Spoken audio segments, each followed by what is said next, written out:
என்னையே எதற்காக? நாட்டின் பாதுகாப்பு.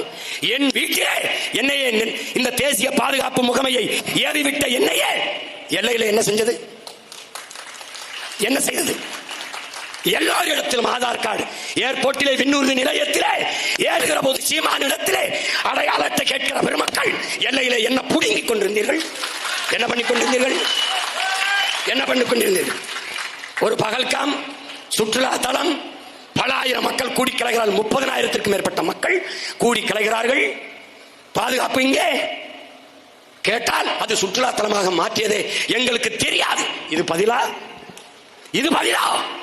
இது பதிலா? 200 கிலோமீட்டர் ஆயுதங்களோடு தீவிரவாதிகள் எப்படி ஊடுருவினான்? எப்படி ஊடுருவினான்? செத்தது 24 பேர். வந்தது எத்தனை பேர் யாருக்கு தெரியும்? கணக்கெங்கே?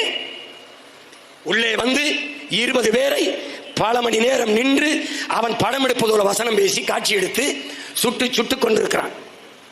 அப்போ எங்கே இருந்தது ராணுவம்? வெடிச்சத்தம் கேட்டவுடன் ஓடி வந்தார்கள், சண்டையிட்டார்கள், அவர்களை சுட்டார்கள் வீரர்கள் என்ற செய்தி வந்தால் நாட்டு மக்களை பாதுகாக்கிறார்கள் என்று நாம் எடுத்துக்கொள்ளலாம். அவன் தீவிரவாதி இஸ்லாம். உயிரை கொடுத்து சுற்றுலாவுக்கு வந்த மக்களை பாதுகாத்தவனும் இஸ்லாம் என்றான். அதை எண்ணி பேசல, அதை எண்ணி பேசல. என்னால் அதை செய்தியாக்க கூடாது. அதில் அரசியல் இல்லை. வந்தான், தவற விட்டுட்டியே.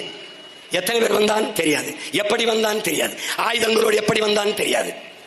உள்ளே வந்து அத்தனை மக்களையும் சுட்டுவிட்டு திரும்பி பத்திரமாக சென்றான். எப்படி? இப்ப யார் தீவிரவாதத்தை ஆதரிக்கிறது? யார் தீவிரவாதிகளின் ஆதரவாளர்கள்? யார்?